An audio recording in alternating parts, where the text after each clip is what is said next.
I'm Daniel M. Jaffe, author of Foreign Affairs, Male Tales of Lust and Love, a collection of stories about American men who travel overseas where they have encounters, flirtations, romances, sexual experiences they never anticipated.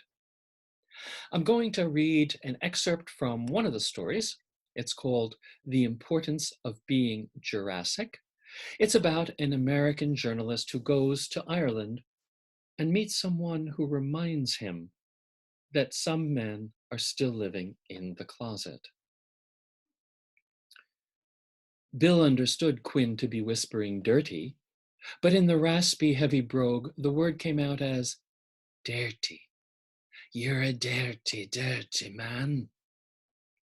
Quinn flicked out his tongue and sucked it in, frog-like, with a thirping sound. You're a dirty, dirty man. A journalist for the Chicago Tribune, Bill had arrived in Dublin this morning to write a human interest story on the upcoming gay marriage referendum. Polls anticipated Ireland becoming the first country to authorize gay marriage by public vote. Traditional Catholic Ireland. Passionate encounters with locals were the secret to Bill's success as human interest story writer. Even in his late 50s, he could still get laid with fair enough regularity, especially as exotic foreigner. Few journalists' articles contained the under-the-skin insights Bill's did, revelations feeling like disclosure to a trusted confidant. Bill's interviews read like intimate pillow talk, because that's precisely what they were. Bill put little stock in ethical baloney about maintaining journalistic distance. If you want to get an inside story, you need to get inside. Repressed countries were Bill's specialty because they burst with scared, horny locals who had few other bed partner options. Want a journalist to cover police harassment of Russian gay activists, brutality against gays in Iraq, death threats against gays in Uganda? Send Bill with a pack of condoms to ferret out the undercover scoop. Only a matter of time before he'd win a Pulitzer. He sure was having fun trying. Bill headed out in the cool evening for George, the nightclub touted on all Irish gay websites as Dublin's primary gay hangout. He'd undoubtedly find some trick to interview.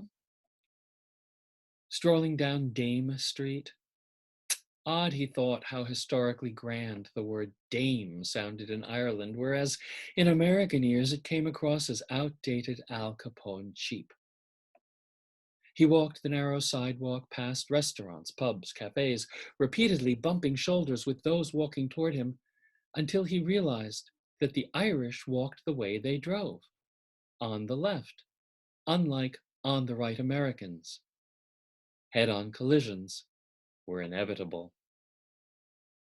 I'll stop the reading here and just mention topics of some of the other stories. There is an American who goes to Mexico City where he's interested in Aztec history and philosophy, and he encounters a shape-shifting seductress who surprises him in many ways. A young American man goes to Prague where he has a flirtation with someone who turns out to be a Holocaust ghost. A young man travels to Coimbra, Portugal, to visit an old friend whom he knew as he, only to discover the friend is now she. An American man, a bear, goes to Sitges, Spain for an international bear rendezvous with fantasies of romance and sex galore, only to be disappointed. At a time when travel is more difficult, if not impossible, I hope that these travel stories can give us a feel for what's out there and what we can look forward to, or maybe avoid, at some time in the future. I hope you enjoy. Stay safe.